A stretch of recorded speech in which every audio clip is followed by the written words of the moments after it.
Welcome to Money Chat Today with your hosts Larry Steinhouse and Rick Lee. From the School of Hard Knocks, they present with years of knowledge on how to help you make more money and how to keep it. Hi, I'm Larry Steinhouse. And I'm Rick Lee. Welcome to Money Chat Today. This is a show where we help people make more money and help them keep it. And today we got a really great show for you today. We've got something special we're going to do. We're going to talk about options today. Options are you buy options in the stock market and you can make a lot of money. They are also risky. We're going to talk about both those things as well in our show. And basically what they do is they allow you to leverage your money and give you the potential for a much higher return. So, Rick, you know a little bit about options. I know a little bit about options. So what do you think? What do you think really, the best way to describe an option is? Well, an option gives you the right to buy or sell a stock at a particular price, but not the obligation, which Actually, has a lot of advantages to it. That's an excellent definition. You have the right, but you don't have to buy it. And that's really great. And it's really, you get to predetermine your price and you get a certain time in which to do that, in which to buy that option, in which to execute that option. And well, we like to use a house example as an option to explain options because it makes a whole lot of sense, actually. Let's say you had a house that today was worth $300,000. And we think that 10 years from now, the house is going to be worth, let's say... 600. Well, let's say even 500. Right. Okay, so let's say it's going to be worth 500,000. So today it's worth 300, and we think it's going to be worth 500 in 10 years from now. And actually, it's funny. 10 years. Actually, 300 to 600 is probably a good number. But for our example, we'll use 500. So what happens is we say, okay, look, I'm going to say, Rick, you have this house. It's worth 300. I'm going to give you $50,000. Right now, and I'm going to say, listen, within the next 10 years, I'm going to buy that house for $450,000. Now, think about that, right? At $50,000, if I know the house is going to be worth in 10 years, or I think the house is going to be worth 10 years, $500,000, I give Rick $50 now, and I buy the option to buy the house at $450. Remember, $450 plus $50 is $500,000. Now, anytime within the next 10 years, I could buy that house for $450,000. Now, two things can happen. One is the house can not go up. And I've taken my $50,000 and I've given it to Rick, and Rick takes the $50,000 and goes, thank you very much, because 10 years have gone by and the house didn't go up. Or on the other side, the house can go up, and it can go up. Maybe it goes up enough, maybe it doesn't go up enough, who knows? But the reality is maybe, if I'm dead on, then the option cost me the $50,000. I bought the house for $450, so the house actually cost me a total of $500,000. But let's say something happens. Let's say where the house actually goes to $600,000, right? That's right. It's quite possible. So the house goes to $600,000, and basically what happens is now I have this option, and the option says that I'm ahead $100,000 because the house is worth $500.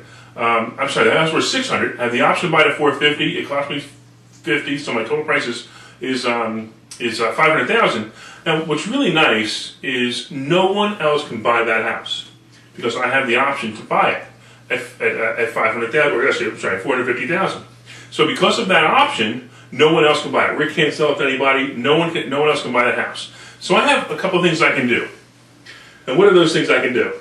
Well, you can choose to exercise the option. Right.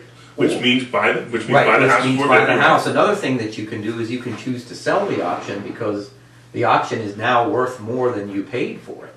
Now this is pretty cool, right? The option cost me $50,000. The house is worth $600,000. So how much is the option worth now? The option's worth about $150,000. That's right. Now I don't have to sell the option for $150,000 either. I could sell it for anywhere from $0 to $150,000, right? Or anything. So my cost base is $50. Obviously, I want to try to make money on that option. So what if I don't have the money to buy the house? I don't have the $450. I can actually take that option and sell it. So I go to Steve and I say, hey Steve, listen, I got this house. It's worth $600,000. I have an option to buy it at $450. I'll tell you what, I'll sell you my option for $100,000, and you can go buy the house now for $450. So your total cost would be $550. So that's a pretty good deal for the guy who buys that. Right, because the house is worth $600,000. So he's getting the house for $50,000, and it's less than it's worth. And he also didn't have to pay the total amount of the option.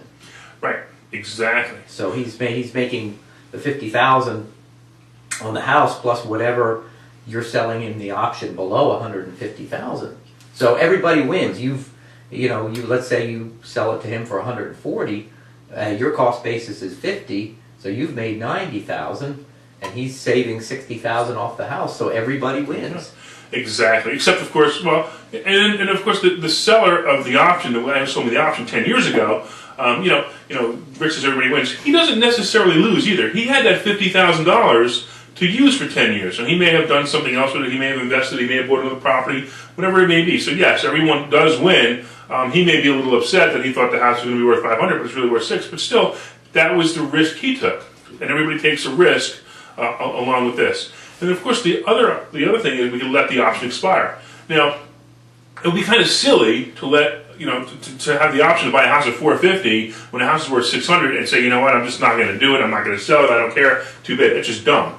So I don't think that's the best option here. But however, if the house, for example, didn't reach that $500,000, or even the original $500,000, maybe it only went to $425,000, and my option is at $450,000.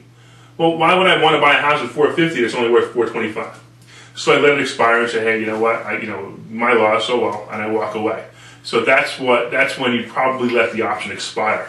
Now, we were talking a little bit about the stock market. So, we used the house as an example, so you see basically what the concept is. And there are two types of options. There are calls and puts. And in a call, we basically what? Call allows you to buy a stock. It gives you the obligation but not the right to buy a stock. Or the right, it gives you the right but not the obligation to buy a stock at a predetermined price. Right, and that's any option, by the way. But we want a call option. Basically, we want the stock to go up. And it's very important that you understand that there are two types of options, calls and puts. And a call option, we want the stock to go up if we bought a call. So just like the example in the house, we bought the option for $50,000. We want that house to go up. Actually, over $500,000 would be the best example for us because then we make more money. So we want the house to go up. So that would be a call option. And the best way to remember a call option is you called it. You called the game. You called this. You called it. You were dead on. You called it. So you knew it was going to go up. So that's a great way to remember it. You called it. So if you remember that, then you know that the call, you want it to go up. Okay. The other thing with options, and let's go back to the house example for a minute, and let's take it a little bit differently. Let's say that I'm a real estate agent, and I say, Rick, hey, I got a deal for you. Listen, I'm going to sell you this house. The house is worth $300,000 today, and I guarantee you that 10 years from now, that house will be worth $500,000. I guarantee you, for a small premium, give me $10,000 for example. For a small premium, I'll guarantee that house is worth $500,000, and if it's not, I will buy it for $500,000. Now that would be basically another type of option. So Rick's buying the house now, he's paying $300,000. 10 years from now, I'm guaranteeing the house will be worth $500,000 for a $10,000 premium. So Rick gives me $10,000 for that premium. It's basically an insurance policy. And if the house is worth anything less than $500,000, I guarantee Rick that I'll buy that house for $500,000. And that is basically what's called a put in the option world. And a put, we want the stock to go down. Right. So think about it, right? Well, you're putting it down. Right, exactly. We're putting it down. So think about it, right? In that house example, Rick, if the house is worth, Rick really wants the house to be worth less than $500,000 right, because then he makes out. Now, he probably wants the house to be worth a lot more than $500,000 because he owns the house. But let's say time goes by and the market really is terrible and the house is only worth $350,000. Well, Rick is really happy because 10 years from now the house is only worth $350,000. I've got to buy that house for $500,000, which is a shame. For you, yeah. So that's a put. So we want it exactly. We want it to go down. So we put it down. Perfect. All right. So let's talk a little bit about some definitions of options. And the first one would be intrinsic value. And intrinsic value is basically the in the money value of an option. And I'm going to get into this into a second when I show you the screen on the option chain. But just remember that intrinsic value is the in the money value of an option. The time value is basically the cost of buying the option. So great example. If we go back to the house example, the time value of $50,000 that I gave Rick to buy that option, to buy the house for $450,000, it's $50,000 is time value. I have no guarantee that that house is going to be worth anything, or more or less, 10 years from now. So I'm buying time. So for $50,000, I'm buying time. I'm buying a 10-year period. If you remember the example, it was a 10-year period of time that I can buy that house for $450,000. So that's the time value of an option. Okay, so the next thing you need to know is the strike price. And the strike price is the price in which I can buy the house, or in this, the house for the example, or in this case, the stock. And the strike price is very important. It's the price in which you can buy the house. Buy the stock. So again, if we use the house example, it was a $450,000 is the strike price. So I can buy that house at $450,000 anytime within my time period of 10 years in the example. All right. Now, this is great because Rick has a great explanation of bid and ask price, and I think this is very important that you remember the difference between the bid price and the ask price of an option. Now again, when we get to the option chain, you'll see the screen, you'll see what we're talking about, but I want you to understand it right now and understand that there's a bid price and an ask price. Go ahead, Rick, what is the difference? Well, the difference is that the bid price is the amount that someone is willing to pay for it. Right. And the ask price is the current selling price. Okay, excellent. And what that basically means is, let's say, I offer Rick $50,000 for that option in the beginning. He says, no, I want $60,000. So basically my bid is $50,000, Rick's ask price is $60,000. So Rick is asking $10,000 more than I'm offering. So now somebody's going to have to move, right? Either he's going to have to take what I'm bidding, or I'm going to have to give what he's asking. Okay, and that's what you need to understand, is that the difference between the bid price and the ask price is the negotiation value, or the negotiation period. That's right. Just like when you go to a car dealer and you offer him $20,000, and the car is listed at $24,000. Somewhere between the $20,000 and the $24,000 is what you're going to buy that car for. So the ask price is $24,000, the bid price is $20,000, same thing. All right, so that's what you need to know that too. So now what you want to do when you're going to buy options is you have to look at what's called the option chain. All right, and this is where it gets. The screen always looks complicated, but it's actually very easy to understand the screen. So when you're looking up on your screen right now, you probably see the option for Citicorp. And I like Citicorp. It's just a cool play because it's so volatile, which means it goes up and down quite often. So it's a great number. It's a great one to use for an example.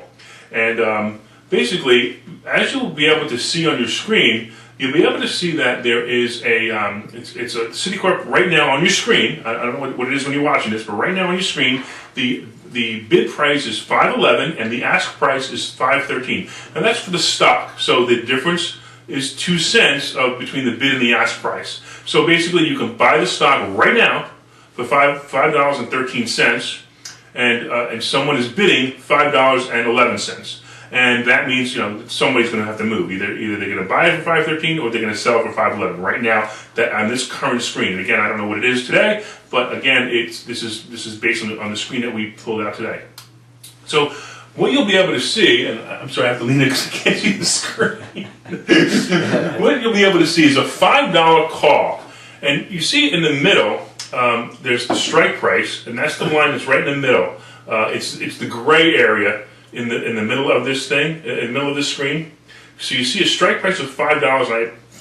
So you see the strike price of $5, and someone could buy at a strike price of $5. Now I want you to see that it's a March 19 call. Now every month the options expire, so I could buy calls or puts out months away. And remember, the further time you go, the more expensive the time value, right? Because you don't know, so just time becomes ambiguous. So you don't know what's going to happen in that time. So if you look at the screen, a March 19th call, so the expiration date of this call is on March 19th. So you have till March 19th to either buy the stock or sell the option or let it expire.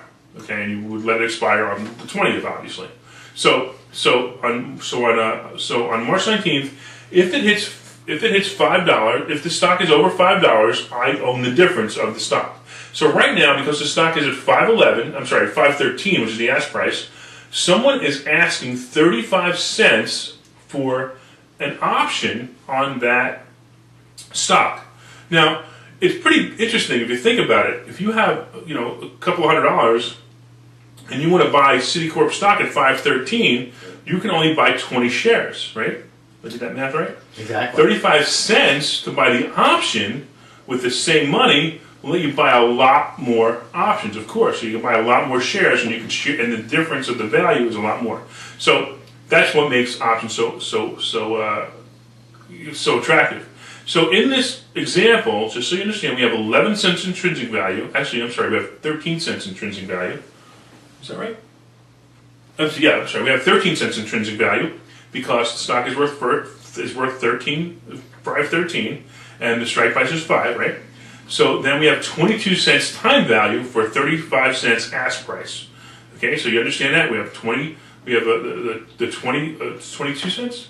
22 cents time value and 11 cents intrinsic value. Intrinsic value is the value, the difference between the bid price. I'm sorry, the bid price, the ask price, and the strike price of $5. So again, it's the difference is 13 cents, and then we have 22 cents time value for ask price of 35 cents.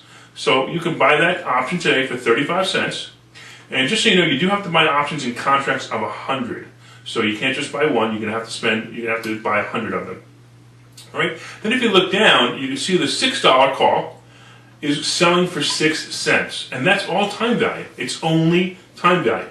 There is no intrinsic value because the stock is not worth $6 yet. So the $6 strike price is selling for 6 cents.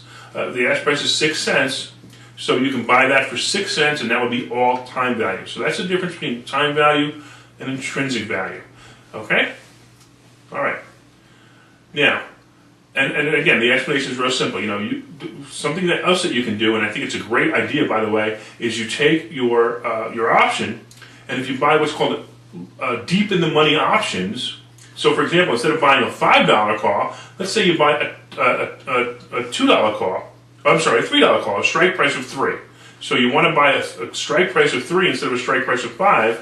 And what happens is you're guaranteed that as long as the stock's over 3, you're guaranteed that you keep some money. So think about it. If you think that stock is probably not going to go between now and March, it's probably not going to go below 3, then you want to own. You want to buy that option at the strike price of 3. Because no matter what, even if the stock goes from 5 to 4, that option is still worth $1 when you sell it on the 19th. You understand? Because it's a strike price of 3. If the stock is worth 4 on March 19th, you still own $1. So you didn't lose as much money. And of course, it costs you more money to buy that kind of a stock. So, for example, the intrinsic value of the $2 call, for example, of a $2 call, intrinsic value would be $3.11 intrinsic value. So you have a $2 call. So you go really deep in the money. You have a $2 call. You have a $3.11 intrinsic value, and a 4 cent time value in this example, 4 cent time value, and the ask price is $3.15. And actually, for a 4 cents time value, this is very good. So think about it. If you wanted to buy some Citicorp stock at $5.11, you can buy a little more than double the amount of shares by buying this option instead of buying the stock. So you just doubled your amount that you can actually leverage by buying this at about buying a $2 strike price. So it's a great way to do it. So deep in the money options are a great way to go. Okay, I want to talk about puts, and puts are a little more complicated to understand, but they're basically the same thing. We talked about it before. It's just basically guaranteeing that someone's going to buy your stock, in this case, at a certain price. So if you look at the example, if we were to say that we want to guarantee that Citicorp stock is $5 on March 19th, we want to guarantee it's $5, it will cost us 22 cents per share to do that. So that's basically a time value. It's a time value of 22 cents. So basically, if the stock goes down to 578 or less, if it's 578, we break even. If it's anything lower than that, that's when we start making money. I'm sorry, 478. So if it's 478 or less, we are going to at 478 we break even. Anything less, and let's say it goes down to 4. If it goes down to 4, we pay 22 cents. The difference between the 4 and the 5 is $1 minus the 22 cents is 78 cents. So we make 78 cents on our 22-cent investment if we think the stock will be a 4 by March 19th. So we're buying the time value. Now, if you look at the $7 put, the intrinsic value is $1.87 because if we can sell the stock today at 5.13, we can sell the stock today at 5.13, and the option is selling for $1.89. Then the intrinsic value is $1.87, the difference between the 7 and the 5.13, and we have a time value of 2 cents. So you can see again, deep in the money options are a good way to go. It's only costing you 2 cents to guarantee this stock will be at $7 or less. So and again, if we think the stock's going to go down, it's a pretty good place to be for 2 cents in time value. Okay, I'm hoping you guys followed that. All right, a couple of things you should know: that options are very risky. Why are they risky? Okay, we just talked to you about how they're great to leverage, but why are they risky, Rick? Well, there are a couple of reasons. Number one, they are all or nothing. Right. All or nothing. If that option expires at what's called out of the money, meaning that the option that you bought, the stock did not go up or down to match that price, it's worthless. Exactly. So what happens is, we talked about this before, you can buy double the amount, if you bought a $2 call, for example, you buy double the amount of the Citicorp that you would have bought at $5, or a little more than double, and it goes below 2, you have nothing. Where you would normally take a stock, and if it went below 2, it went to $1.75, you still have $1.75. Exactly. We file present now. It's not a great, you lost a lot of money anyway, but you're losing all of your money if you did this, if you did it this way, because it would have fell below. So if you buy a $5 call in the Citicorp, the example we gave you, and it goes, and the day the option expires is worth $4.99, you lost your time value. Exactly. The flip side, though, is that in that respect, yes, they are risky. In another respect, you are limiting your risk because your risk, what your total risk is. Your risk is limited to the premium that you paid for the option. Where with some of the volatility we've seen in stocks in the last couple of years, you've had stocks go from $50 to 20 cents. Right. So imagine having a put on that. Yeah, exactly. Well, That would have been great. Well, that would be nice, but one of the problems with stocks and where options actually limit your risk, one of the problems with stocks is that there's no floor. Stocks can go down to zero. Theoretically, if the company, Enron, WorldCom, some of those, accounting scandals, anything can happen. A stock can plummet from, like I said, $90 to 25 cents. That's an extreme example, but it has happened. When you buy a stock, you don't know what your risk is. Unless you put a stop loss in, which is really a subject for a whole nother episode, but unless you put a stop loss in when you buy the stock, you don't know what your risk is. It could theoretically go down to zero. One of the benefits of options is a predefined risk. You know that you're risking X amount, and that is the absolute worst that can happen. So in one respect, they are risky because they're all or nothing. In the other respect, you know what your risk is. It's a known versus an unknown, which a lot of people like. Right. When you're buying puts or calls, your risk is 100% of what you bought the call or the put for. What's interesting about buying individual stocks, and talk about the risk. If you buy them on margin, for example, and again your stock goes from 90 to 0, you owe double what you originally invested if you have a 50% margin. So you actually can be more at risk with stocks than you can be at options. Now, I want you to understand that neither Rick and I are licensed to sell stock. This is just an informative show. So we're telling you the way we feel. Obviously, you want to talk to your stockbroker, you want to talk to your accountants, you want to talk to your advisors and find out what's best for you. If you're doing your little individual trades, and remember, these are risks. You don't want to take your life savings and go into options with it. It's a bad decision. I think. This is what's known as risk capital, and Larry touched on something that we really need to drive home here. This is certainly not your rent money or your mortgage money. This is not even. This is risk capital. that when you invest in options, you must be prepared to lose what you have invested. Again, it's the ancient saw of risk versus reward. You are looking for higher reward, and you are knowingly taking more risk in pursuit of that. You also have to know what your risk tolerance is, Larry, and that varies by an individual's temperament and by their financial situation. You have to know what your risk tolerance is. If you're conservative and fearful of losing and afraid to venture beyond CDs, this is probably not for you. And one other thing about options is that you want to get educated. There are a lot of very good books about options. There are also online brokerages that will allow you to have what's known as a practice account or a demo account. Yes, absolutely. Where they give you what's commonly known as play money. You can open an account and you can practice. You can do what's called demo trading, which is highly recommended. Yeah, especially with options, because they are a little confusing when you first get into them, when you fully understand them. And it doesn't take long. It took me about 2 months to fully understand what I was doing. And again, just so you understand, I want to talk to you a little bit about how to get into options. I happen to use TD Ameritrade, whatever company you want to use is fine.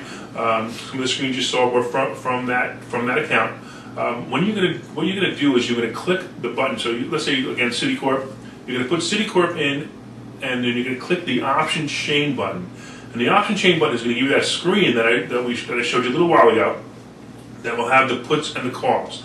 In the center usually is the strike price, and the puts are usually on the right, and the calls are on the left. That's on the Ameritrade TD Ameritrade screen. It may be different on your brokerage account. However, that's what it looks like. So you have the strike prices in the middle, you have the puts on the right, and you have the calls on the left.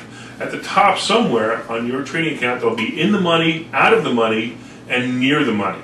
And the difference is really important, okay? In the money options, we talked about in the money options, again, if it's a $5, if the stock is currently selling for $5, in the money option would be anything, and you want to buy a call on that, would be anything $5 and below. So if the stock's selling for $5, anything below $5, strike price is an in the money number.